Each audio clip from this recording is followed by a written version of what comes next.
15 years ago, Americans woke up to a new era of terrorism as Al-Qaeda carried out the worst terror attacks on U.S. soil. But for so many Muslim Americans, it was also an awakening to a new reality, the perception of their community's guilt by association. Islamophobia is on the rise, there's no doubt about that. The political rhetorics by some, unfortunately, irresponsible politicians that inflame further fear and phobia among our American friends, that resulted into some violent behaviors.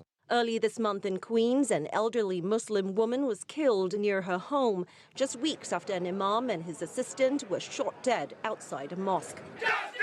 Many in the Muslim American community say these were hate crimes in a time of increasing Islamophobia that could unravel years of efforts to bridge differences. We kind of feel like we built some relationships, but it's still so much worse for Muslims 15 years later in New York City than it was even days and weeks and months after 9/11.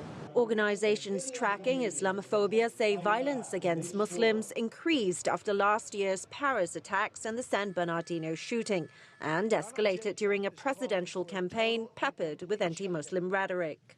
In this climate of fear, the possibility that the Muslim holiday of Eid Al-Adha would coincide with the September 11th anniversary drew calls for Muslims to postpone the celebration. But Muslim Americans say the two events are not related. This particular Eid is all about sacrifices. It commemorates the sacrifice that the Prophet Abraham made. As far as 9/11 is concerned, it's a commemoration of those that have lost, including our own family members, including our own friends.